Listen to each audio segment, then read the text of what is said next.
Huh, what's this? Huh, a Canon camera. Cool. Oh my gosh, I've switched systems. This is no surprise to you if you're a follower of the channel. For a long time, I guess I shouldn't say I've switched systems, but I am primarily shooting Canon now for weddings, and it comes down to a number of reasons. I was very torn, I guess, with the Nikon Z6 II as well as the Canon R6, which one I was going to choose. For a long time, I ran both cameras. The Nikon Z6 II, the files, I will say, are much better than my Canon files, unfortunately.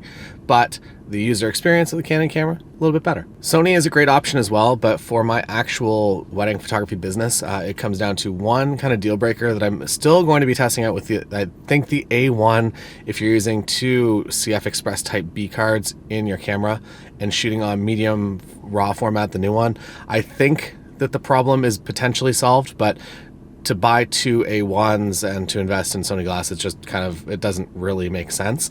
Where Canon and Nikon are very, very simple for doing hybrid photo video coverage. So what that means, so this is the Canon R7. This is not my main camera. My main camera will be the Canon R3, but we're actually going to wedding day today that you're going to see some footage of. And if you do want to see the full behind the scenes wedding day video, head on over to the members website. You signed up last week or you've been a member for a little while.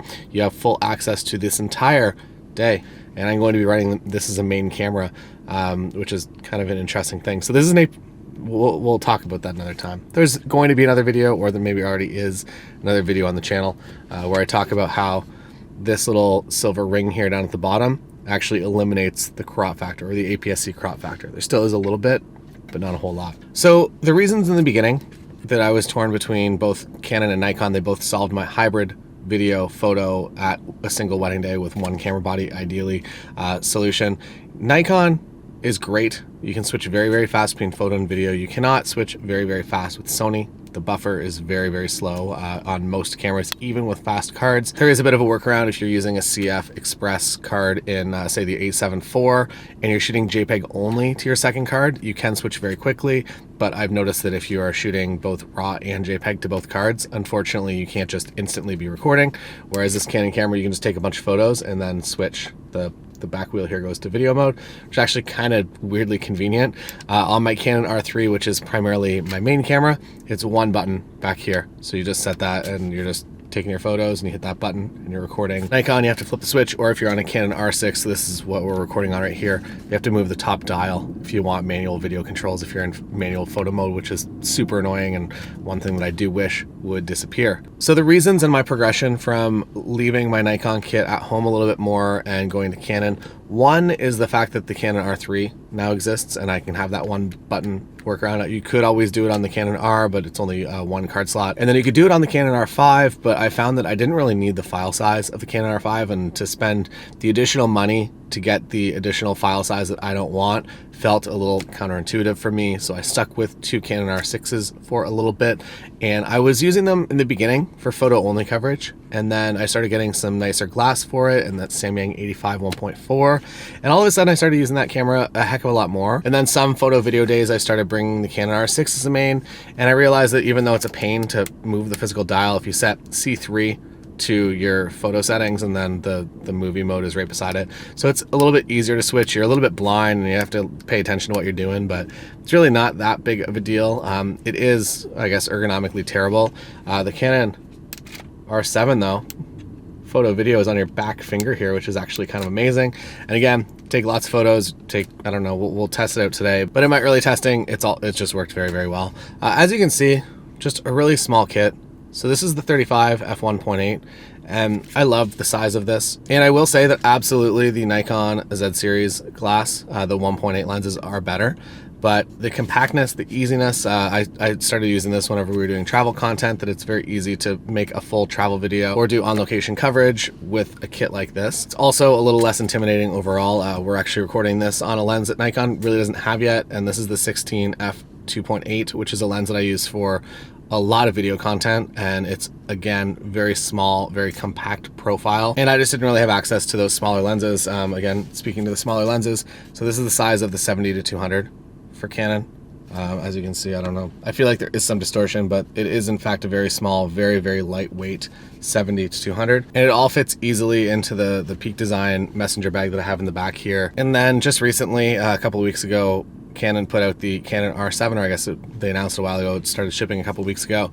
And this is another great addition to the kit. Again, footprint very, very small. And now you have an interesting option at a wedding day, that if you are in something like a church, which we're at today, and you want to use a 70-200, but maybe 70-200 isn't quite long enough, and you want to use it as a crop sensor but get your full megapixel files, all of a sudden you're able to do that from a camera like this. And then one last thing that was a big thing for me as a solo video creator, as you can see right now, or I guess you can't see, but I can see that I'm using the front facing screen here. And I was always shooting blind whenever I was on my Z6 II. And it was a bit of a struggle for me just to make sure that my exposures were correct and that I was actually recording. Sometimes I hit the record button and I'd be like, yeah, recording. And then I would forget and second guess it. And it would just kind of take me out of the process of recording a video. To have a fully articulating screen is so helpful.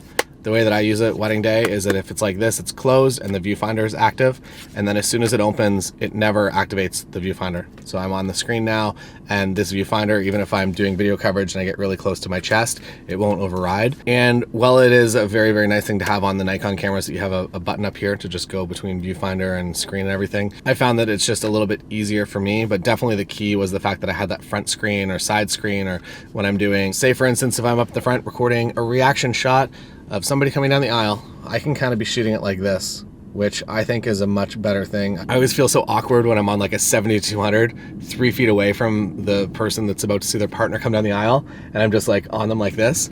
Whereas if I can be standing like this, maybe with a Samyang 85, or maybe even the 70-200, again, that's very small, all of a sudden this is a little less intimidating and a little less to take them out of the moment and to be like, oh yes, I'm being photographed, I should have a reaction. I don't want to have any impact on the day like that, and this camera just helps me do my work a little bit better.